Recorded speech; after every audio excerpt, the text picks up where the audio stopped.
Let's continue our coverage now on the postponement of the budget speech and its implications. Former statistician-general Dr Pali Lehohla says what happened yesterday is an indication of the country's lack of economic policy.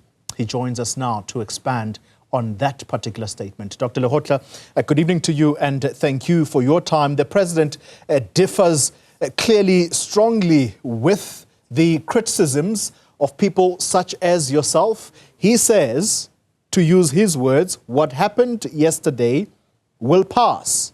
What is important for him is how South Africa deals with these substantive issues. Do you feel that he is on the right path there?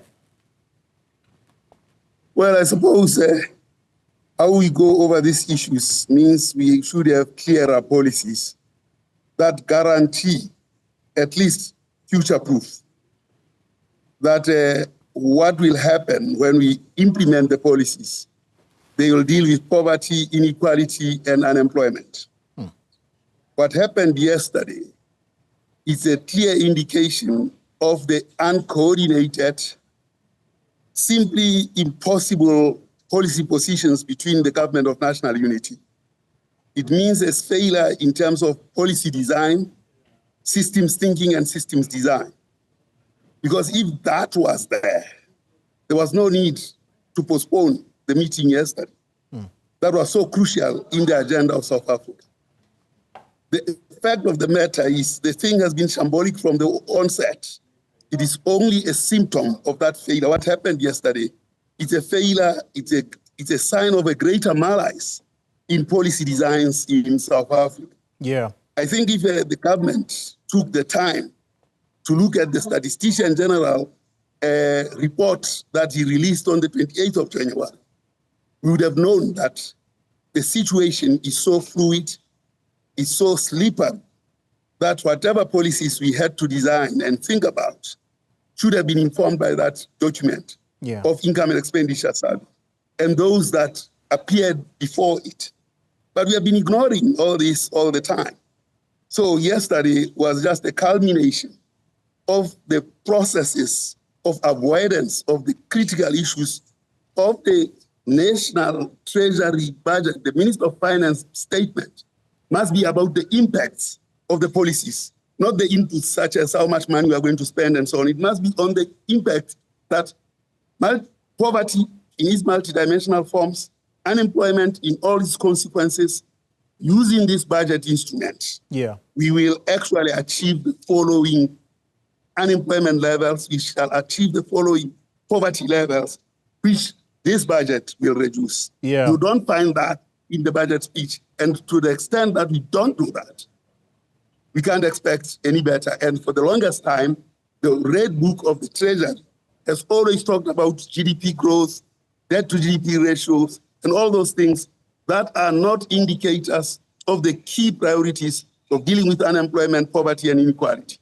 I think when this budget comes, it must raise those three things and it must show future-proof, not foolproof, because foolproof is something of the past, but future-proof. And that future-proof must be based on system design and design thinking and critically modeling using the data sets that we have in the country. At the moment, we don't model. The President is asked a question, Dr. Lehohla, as to whether or not he is in support of the proposed VAT increase. He avoids answering that, saying he can't discuss what is discussed at Cabinet. But he says, as a government, you tax or borrow. That's how government fund their budgets. Is it as simple as that? And what's the way forward now for the finance minister in order to deliver a credible budget? No, it's not about the current thinking. The current thinking of borrowing money from elsewhere. When South Africa is one of the top 30, it holds one of the top stock exchanges in the world. It has pensions, and developed countries don't borrow from the markets, they borrow from their pensions. South Africa has pensions it can borrow from. So this is the resource that South Africa has in abundance. The stock exchange is about 18 trillion worth. The budgets by government are about 2.23 trillion worth. We have enough resources to borrow from ourselves. We don't need to increase any taxes or anything of that nature. What we need is to actually deal with our consequence management around theft. We know and we avoid borrowing from ourselves because we know we'll steal the money. And then we'd rather go and borrow from somebody else and steal their money. But the net effect of that is that the sovereign will still have to pay for those stolen money, either just because of laxity of management or even direct theft. The Zondo Commission is very clear on these results. Yeah. So until we confront these evils, we are going to have these kinds of problems. And this postponement will not be the last. Yeah. Wow. That's very interesting when you put it like that. And I want for you to expand on why do you think this will not be the last, this postponement. But here's a final question for you. The budget is an important public instrument, Dr. Lehohla. Does it have a bearing if there is going to be haggling around it in terms of the economy and economic growth? Do you think that there is a correlation between the two? Well, the budget is an instrument that does not only facilitate, but guarantees economic development. It is an instrument and the lever that government should use. But government has surrendered its responsibilities on matters of economic development, largely to the private sector.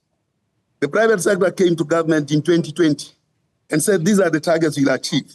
The government ignored them because they don't have instruments of power to exercise that leverage. And until we go back to what private sector came to government with on the targets, and targets that are achievable, because we modeled those targets ourselves outside business. And we showed the path and we showed what policies should come in what combination to achieve similar targets that the private sector brought to the table. Yeah. The coincidence of targets between Indra Mete and the private sector, it's clearly showing that it is possible for South Africa to go somewhere. Government didn't have targets in 2020. The only target that was there from the Treasury was 2.3% growth, 1 million jobs in 10 years. As for government, it had nothing. As for the agency itself, as a leader of society, it had nothing. So you have a system that doesn't have the capacity to plan and organize. So we are faced with the same vacuum of planning. The targets that the business came in with in 2020 and the targets that Indlamete came in 2018 are a spitting distance from each other. The ingredients for planning and doing better are already there on the table. It's for government to lead. Dr. Pali Lehohla. Dr. Pali Lehohla, I have to let you go. I understand you have a plane to catch. Thank you very much for your time. Very clear indeed that it is the lack of planning that has brought us to where we are.